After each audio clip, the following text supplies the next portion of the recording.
Nah, pada usia 25 tahun, Rasulullah Shallallahu Alaihi Wasallam bekerja pada seorang, janda kaya yang bernama Siti.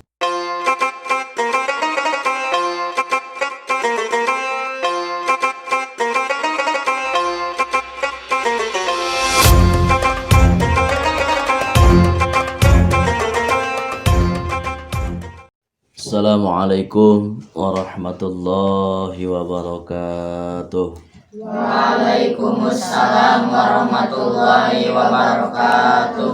Pada kesempatan ini kita akan membahas tentang sejarah perjuangan dakwah Rasulullah Shallallahu Alaihi Wasallam periode Mekah. Tapi yang akan Bapak sampaikan ini tidak mendetail, secara global saja. Rasulullah Shallallahu Alaihi Wasallam merupakan Rasul terakhir, yaitu sebagai Rasul penutup bagi para Nabi dan Rasul Allah Subhanahu wa Ta'ala. Allah Subhanahu wa Ta'ala mengutus Rasulullah Shallallahu Alaihi Wasallam untuk menyebarkan agama Islam di muka bumi. Di dalam ajaran Islam terdapat perintah dan larangan Allah Subhanahu wa Ta'ala, dan umat Islam wajib mematuhi perintah dan menjauhi larangan Allah. Agar apa? Agar selamat di dunia dan akhirat. Namun sebelum dilanjut, silahkan diklik dulu tombol like, dan bagi yang belum subscribe, silahkan klik tombol subscribe dan bagikan video ini jika bermanfaat. Bagi yang telah subscribe dan sedang menonton video ini, saya ucapkan terima kasih yang sebesar-besarnya. Semoga Allah membalas kebaikan para sahabat semua. Amin ya mujibas sa'ilin. Dakwah Rasulullah SAW diawali di kota Mekah, yaitu kota kelahiran beliau. Dalam perjalanan dakwahnya, Rasulullah SAW awalnya berdakwah secara sembunyi.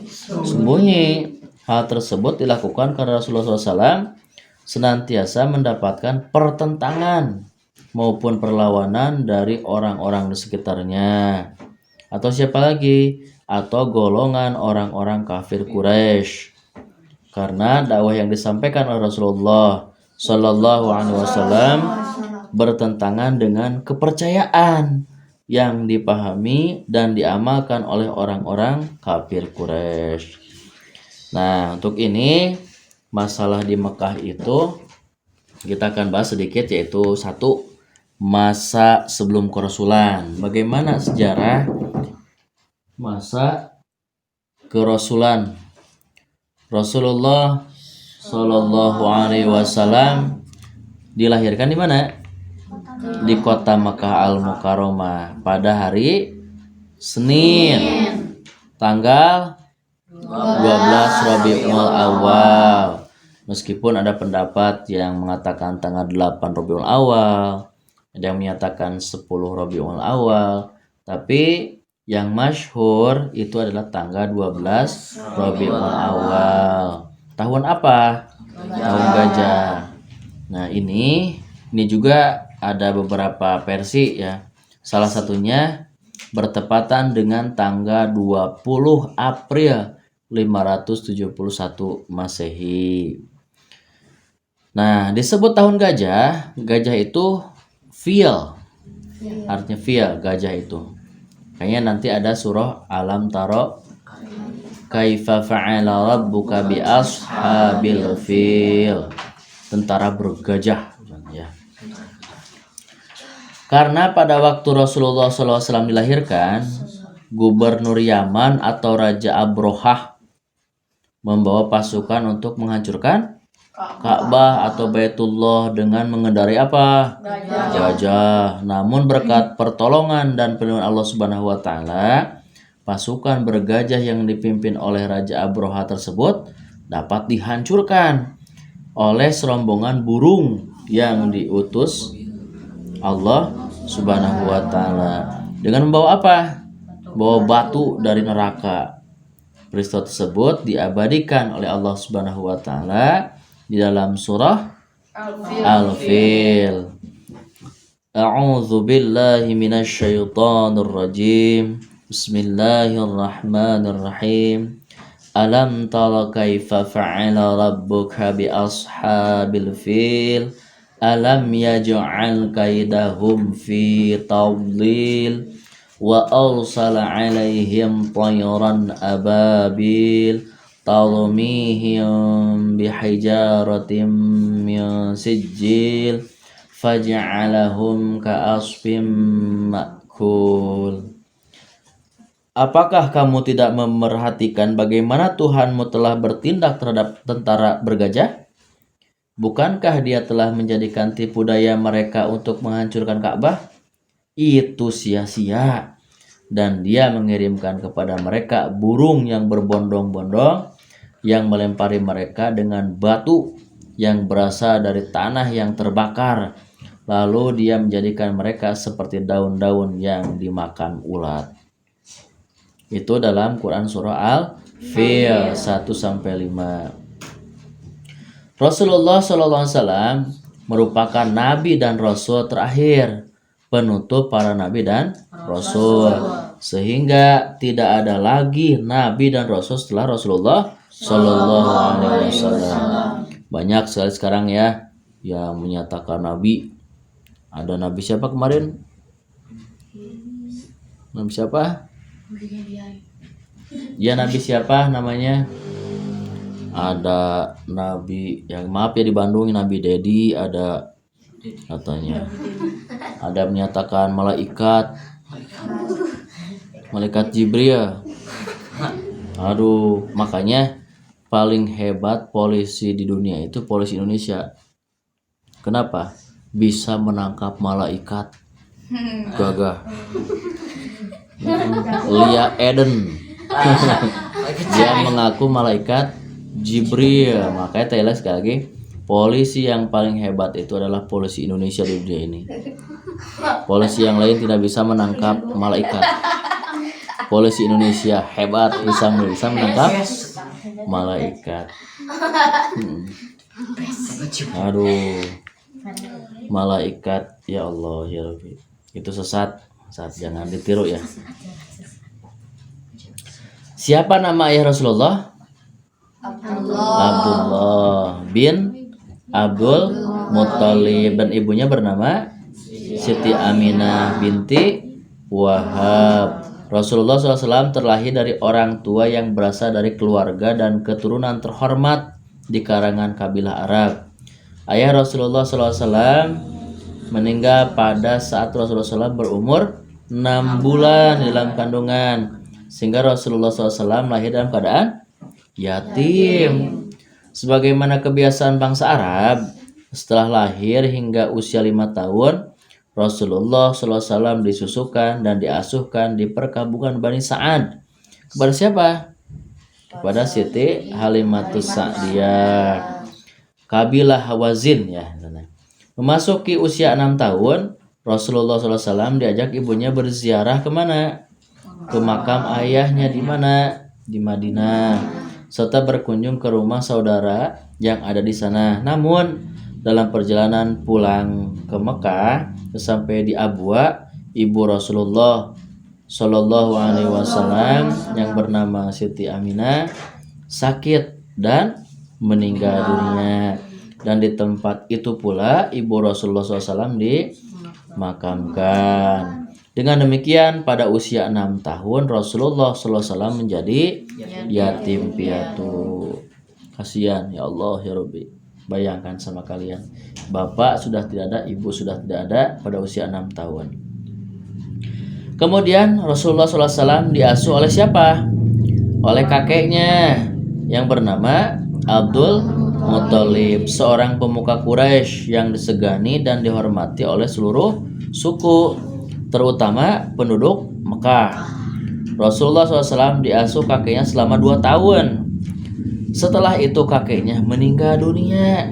Berarti Rasulullah SAW ditinggal kakeknya usia 8 tahun. Selanjutnya Rasulullah SAW diasuh oleh pamannya yang bernama Abu Thalib sampai remaja. Rasulullah SAW dikenal sebagai anak yang jujur serta benar dalam segala sikap dan tutur katanya. Rasulullah SAW tidak pernah melakukan perbuatan-perbuatan buruk sebagaimana kebiasaan orang-orang Quraisy lakukan. Seperti apa? Seperti mabuk, berjudi, bahkan menyembah yang namanya berhala atau patung-patung. Rasulullah SAW tumbuh menjadi anak yang baik dan disukai banyak orang. Bahkan Rasulullah SAW memiliki sifat yang sangat rajin dalam bekerja. Sebagai bukti, Rasulullah SAW menggembala ternak untuk menghidupi dirinya sendiri. Hebat gak? Sejak kecil Rasulullah SAW sudah diperkenalkan dengan perniagaan. Lebih tepatnya ketika Rasulullah SAW berusia 12 tahun. Rasulullah SAW diperkenalkan dengan perniagaan oleh pamannya yang bernama tadi siapa? Abu Thalib. Rasulullah SAW diajak berdagang ke mana? Ke negeri Syam. Namun ketika sampai di tengah perjalanan, tepatnya di kota Basra, wilayah Syria, Syria besar, kalau nggak salah, Abu Thalib dihampiri oleh seorang pendeta Nasrani yang bernama siapa? Buhairo. Yang mengatakan, aku mengenali anak muda ini sebagai sosok yang kelak akan dinobatkan sebagai rahmat bagi semesta alam. Jadi yang namanya pendeta pun udah hafal, pendeta Buhairo tuh. Hal ini telah ditulis jelas dalam kitab-kitab kami. Dalam Injil yang benar itu ada yang namanya Rasul atau Nabi terakhir itu adalah Nabi Muhammad SAW. Makanya kalau sekarang wallahu a'lam tidak tahu, udah gak tahu benar atau enggak. Masa ada yang namanya kitab di amandemen? Tidak ada seperti Al-Quran yang di amandemen, tidak ada Al-Quran itu. Dan Al-Quran itu la raiba fi, tidak ada keraguan di dalamnya. Nah, terus kemudian pendeta tersebut juga berpesan kepada Abu Thalib, pamannya itu, untuk menjaga Rasulullah SAW. Gimana kata pendeta Buhairo? Jagalah anak ini, karena kelak ia mempunyai pengaruh yang besar. Kalau perlu, bawalah pulang dan lindungilah ia dari ancaman orang-orang Yahudi. Takutnya dibunuh gitu ya. Berkat pesan yang disampaikan oleh pendeta tersebut, maka Abu Thalib tidak berlama-lama berada di Syam. Setelah menyelesaikan tugas berdagang, ia segera membawa Rasulullah SAW pulang kemana? Ke Mekah untuk melindungi Rasulullah SAW dari orang-orang Yahudi.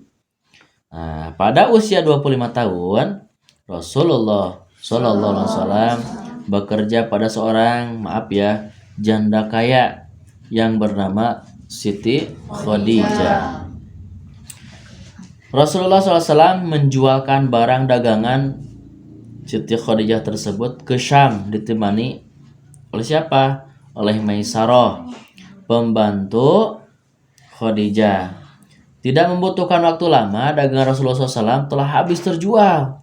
Hal tersebut terjadi karena Rasulullah SAW menjual barang dengan jujur atau tidak menutupi kecacatan barang yang dijualnya. Kalau misalkan bagus ya bagus, kalau jelek ya dikatakan jelek.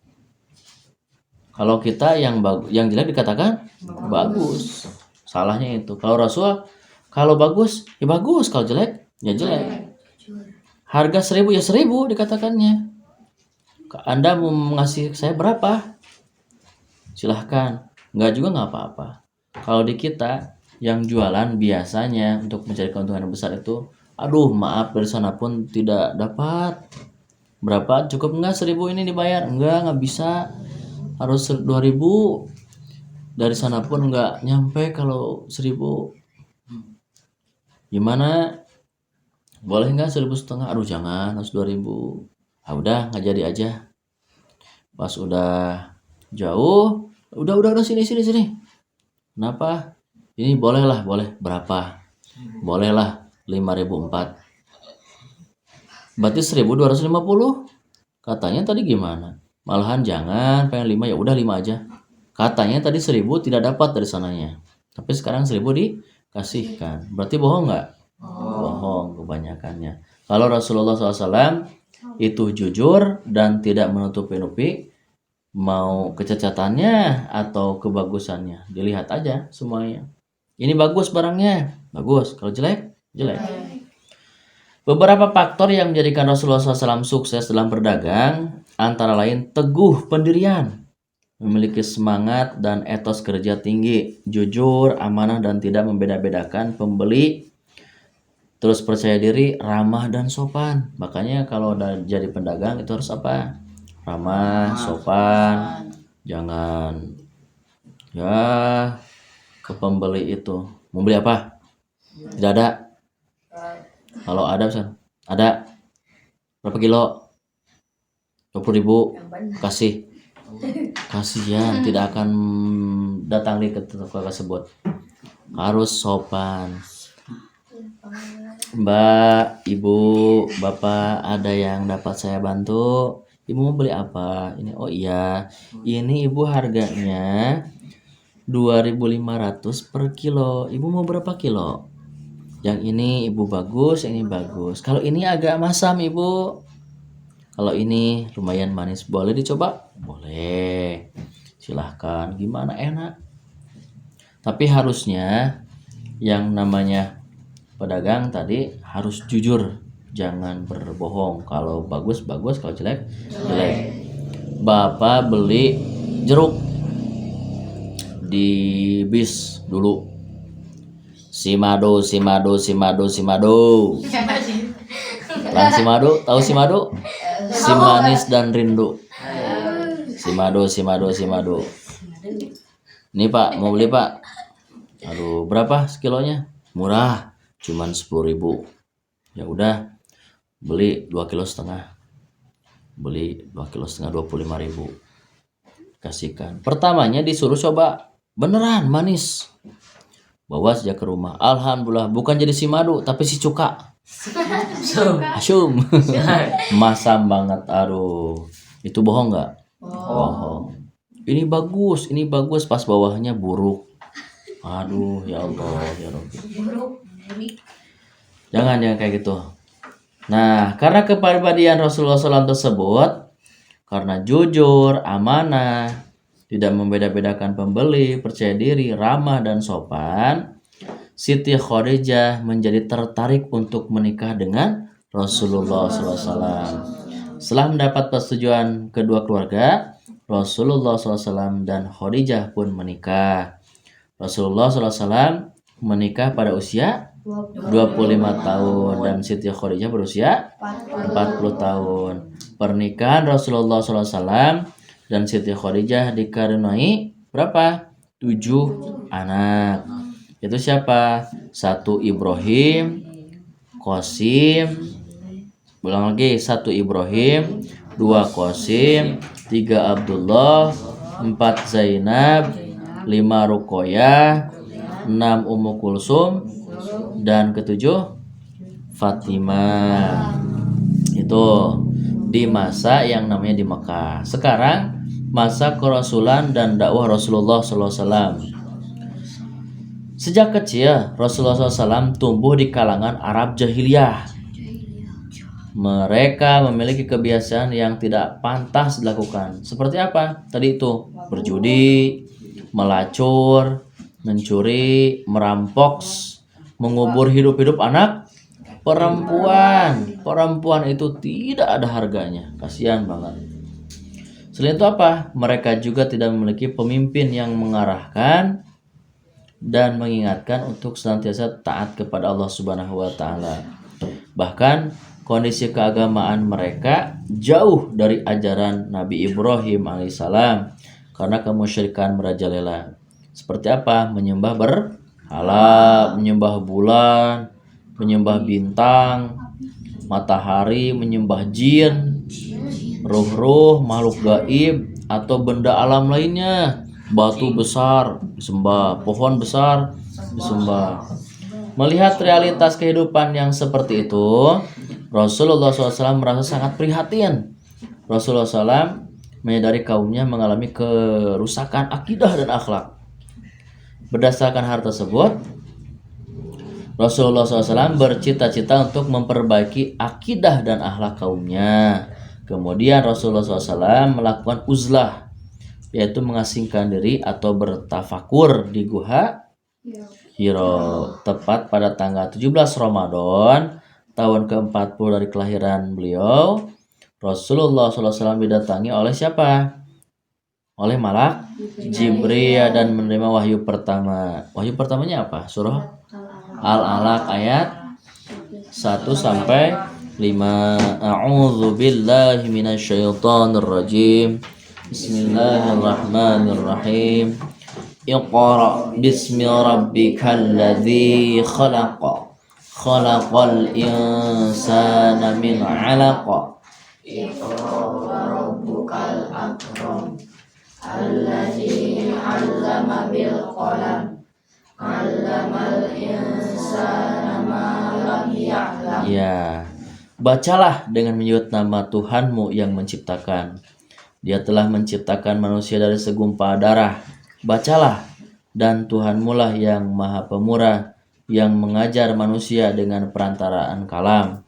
Dia mengajar kepada manusia apa yang tidak diketahuinya. Ayat ini merupakan wahyu pertama Rasulullah SAW. Ketika mendapatkan wahyu gimana? Rasulullah SAW merasa ketakutan. Ini perdana kan ya? Merasa ketakutan, badannya menggigil dan gemetar. Sampai di rumah, Rasulullah SAW meminta istrinya siapa? Siti Khadijah untuk menyelimutinya. Setelah itu Rasulullah SAW menceritakan peristiwa yang dialaminya. Penerimaan wahyu yang pertama ini menandakan bahwa Rasulullah SAW telah diangkat menjadi seorang nabi dan rasul. Setelah menerima wahyu pertama, Rasulullah SAW lama tidak mendapatkan wahyu. Dari siapa? Dari Allah Subhanahu wa Ta'ala. Dalam keadaan lama tidak menerima wahyu, Rasulullah SAW merasakan kegundahan hati yang sangat hebat. Hingga akhirnya malaikat Jibril menyampaikan wahyu kepada Rasulullah SAW yang keberapa? Yang kedua, yaitu surah apa? Surah Al-Mudaththir ayat 1 sampai 7. A'udzu billahi minasyaitonir rajim. Bismillahirrahmanirrahim. Ya ayyuhal muddaththir qum fa'anzir wa rabbuka fakabbir wa thiyabaka fatahhir wa rujza fahjur wa la tamna. Coba baca silakan. Al-Mudaththir ayat 1 sampai 7. Ya. Ada enggak? Juz 30. Coba Teh Delia yang kencang bacanya. A'udzu billahi minasyaitonir rajim. Bismillahirrahmanirrahim. Ya ayyuhal muddaththir qum fa'anzir wa rabbaka fakabbir wa thiyabaka fatahhir wa rujza fahjur wa la tamnun tastakbir wa li rabbika fasbir. Ya. Hai orang-orang yang berselimut, bangunlah. Lalu berilah peringatan, dan Tuhanmu agungkanlah. Pakaianmu bersihkanlah, dan perbuatan dosa tinggalkanlah. Dan janganlah kamu memberi dengan maksud memperoleh balasan yang lebih banyak. Dan untuk memenuhi perintah Tuhanmu bersabarlah. Itu Quran surah Al-Muddaththir ayat 1 sampai 7. Pada wahyu kedua tersebut, Rasulullah SAW mendapatkan tugas dari Allah Subhanahu wa Ta'ala, yaitu memberi peringatan dan menyampaikan risalah kepada umat manusia. Untuk memulai risalahnya, Rasulullah SAW melakukan dakwah secara sembunyi-sembunyi, yaitu mengajak orang-orang terdekat untuk percaya dan mengikuti apa yang disampaikannya. Adapun tempat yang dijadikan tempat dakwah Rasulullah SAW adalah rumah Al-Arqam, sahabat Al-Arqam bin Abil Arqam Al-Akhzumi.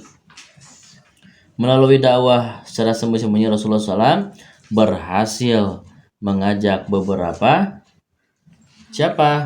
orang terdekat masuk agama Islam. Orang-orang golongan awal yang masuk Islam disebut apa? As-sabiqunal awwalun. Jadi orang-orang yang pertama masuk Islam adalah as-sabiqunal awwalun. Antara ini siapa? 1. Siti Khadijah, 2. Abu Bakar As-Siddiq, 3. Ali bin Abi Thalib, 4. Zaid bin Harithah, 5. Ummu Aiman. Nah, itu nanti ada banyak lagi ya selanjutnya.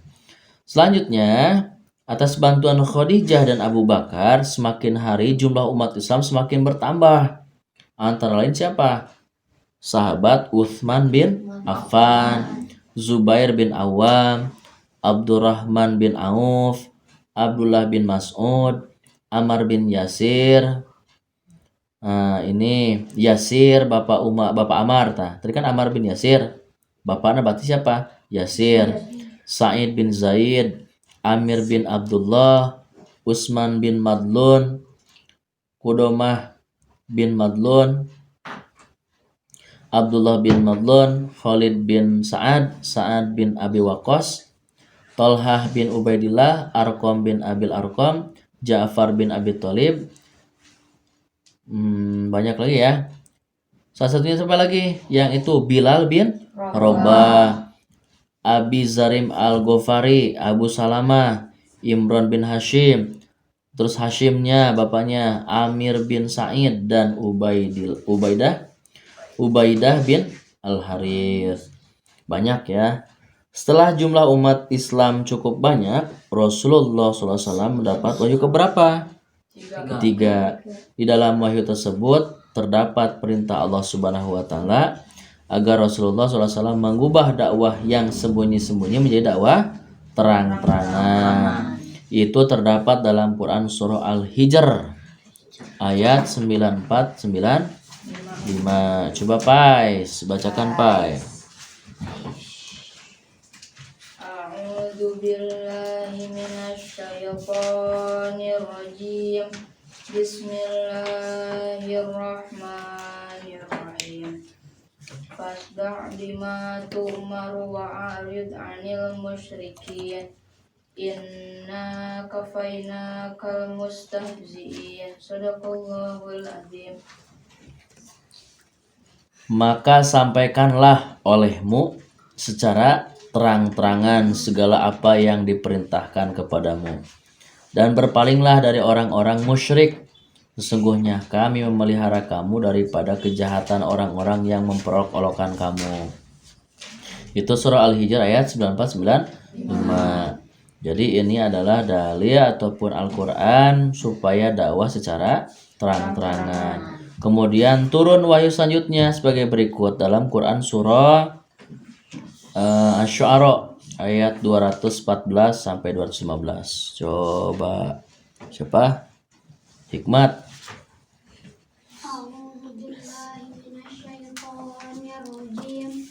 Bismillahirrahmanirrahim. Wa'anzir ashiratakal aqrabin. Wahfid janahaka 5 menit. limanit taba'aka minal mu'minin.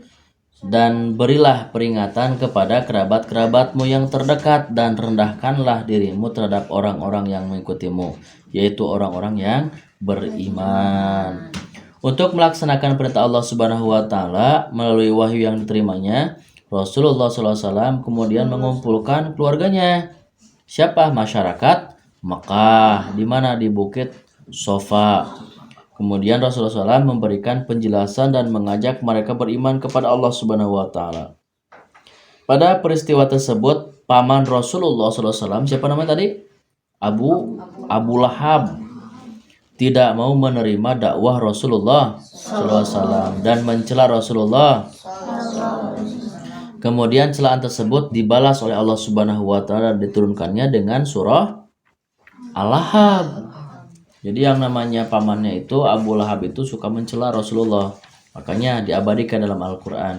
Surah Al-Lahab atau Al-Masad ya. Ayat 1-5. A'udzu billahi minasyaitonir rajim. Bismillahirrahmanirrahim. Tabbat yada abi lahabi wa tab. ma aghna anhu maluhu wa ma kasab sayasla naran dzata lahab wa imra'atuh hammalatal hatab fi jidha hablum mim masad. Binasalah kedua tangan Abu Lahab, dan sesungguhnya dia akan binasa. Tidaklah berfaedah kepadanya harta bendanya dan apa yang ia usahakan. Kelak dia akan masuk ke dalam api neraka yang bergejolak. Dan begitu pula istrinya, pembawa kayu bakar yang di lehernya ada tali dari sabut. Itu Quran surah Al-Lahab ayat 1-5. Nah, yang terakhir masalah dakwah ini ada sikap kaum kafir terhadap Quraisy terhadap dakwah Islam. Tadi kan ada aksi dari Rasulullah SAW mengajak masuk ke dalam Islam. Gimana responnya atau sikapnya? Orang-orang Quraisy yang tidak mau mengakui kerasulan Rasulullah SAW disebut sebagai kaum kafir Quraisy. Kaum tersebut adalah kaum yang tinggal di Mekah, dan kebanyakan dari kaum Quraisy tersebut tidak mau mengaku kerasulan Rasulullah SAW. Oleh sebab itu, mereka melakukan berbagai cara untuk menghambat dakwah Nabi Muhammad SAW. Jadi dijegal gitu ya. Di antaranya apa? Di antaranya meminta paman Rasulullah SAW. Siapa pamannya? Itu Abu Thalib, menghentikan dakwah keponakannya. Namun dengan tegas Rasulullah SAW menolak dan tetap mendakwahkan ajaran Islam. Setelah berbagai cara yang diupayakan untuk menghentikan dakwah Rasulullah SAW gagal, kaum kafir Quraisy gimana? Memboikot Nabi Muhammad SAW. Siapa lagi? Bani Muthalib, Bani Hashim, dan umat Islam. Jadi boikot semuanya ya. Selama pemboikotan, umat Islam terkurung di celah-celah kota Mekah bernama Shib. Pemboikotan tersebut dilakukan selama 3 tahun, yang dimulai dari tahun ke-7 kenabian Rasulullah SAW. Nah, poinnya apa? Poin-poin pemboikotannya. Poin-poin pemboikotan ditulis oleh Mansur bin Ikrimah di atas kertas dan digantung di dinding Ka'bah hingga akhirnya rusak dimakan rayap. Kemudian kertas tersebut disobek oleh Zubair bin Umayyah, Hisham bin Amr, Mut'im bin Adi ya, Abu Bakhtari bin Hisam, dan Jamaah bin Al-Aswad. Nah, ini yang namanya poin-poin boikotnya ya. 1. Kaum Quraisy tidak akan menikahi orang Islam. Orang Quraisy tidak akan menikahi orang Islam. Kasihan ya, apalagi yang sudah mau merencanakan menikah, tapi di sini ada larangan bahwa kaum Quraisy tidak akan menikah dengan orang Islam. Kaum Quraisy yang kedua, kaum Quraisy tidak menerima permintaan nikah dari orang Islam. Jadi orang Quraisy tidak akan nikah dengan Islam, dan Islam pun tidak akan nikah dengan orang Quraisy di sini. Tidak menerima, tidak menerima permintaan nikah dari orang Islam. Yang ketiga, kaum Quraisy tidak akan melakukan jual beli dengan orang Islam. Tidak akan melakukan jual beli dengan orang Islam. Yang keempat, kaum Quraisy tidak akan berbicara ataupun menengok orang Islam yang sakit. Bayangkan, kejam nggak? Kaum Quraisy tidak akan, kelima, kaum Quraisy tidak akan mengantar mayat orang Islam ke kubur. Biarin katanya, seperti itu. Yang keenam, kaum Quraisy tidak akan menerima permintaan damai dengan orang Islam dan menyerahkan Nabi Muhammad SAW untuk dibunuh. Bayangkan, Rasulullah sudah ada yang namanya ancaman akan dibunuh. Nama sifat kaum Quraisy gimana sih? Sifat kaum Quraisy ya. 1. Merasa dirinya lebih tinggi kedudukannya daripada yang lainnya. Jadi sangat bangga dengan kabilah mereka, sangat bangga dengan suku mereka, kaum Quraisy itu. Yang kedua, sifat kaum Quraisy itu mempunyai jiwa kepemimpinan. Emang sih semuanya ingin jadi apa? Jadi pemimpin. Jadi berlomba-lomba ingin jadi pemimpin semuanya. Yang ketiga, sangat menjaga kehormatan diri walaupun harus mengorbankan nyawa. Jadi harga diri itu nomor berapa? Nomor 1. Aduh, katanya. Yang keempat apa? Kaum Quraisy itu pemberani. Emang pemberani kaum Quraisy itu. Jadi kaum Quraisy itu satu, merasa dirinya lebih tinggi kedudukannya daripada yang lainnya, sangat bangga dengan kabilah mereka. Yang kedua, mempunyai jiwa kepemimpinan. Yang ketiga, sangat menjaga kehormatan diri walaupun harus mengorbankan nyawa. Yang keempat, pemberani. Itu sekelumit ataupun sedikit yang namanya sejarah Rasulullah Shallallahu Alaihi Wasallam berdakwah di mana? Di kota Mekah Al-Mukarramah. Mudah-mudahan kita semuanya mendapat syafaatul uzma dari Rasulullah Shallallahu Alaihi Wasallam. Amin Allah ya rabbal alamin. Wallahul muwaffiq ila aqwamit thoriq. Wassalamualaikum warahmatullahi wabarakatuh. Waalaikumsalam warahmatullahi wabarakatuh.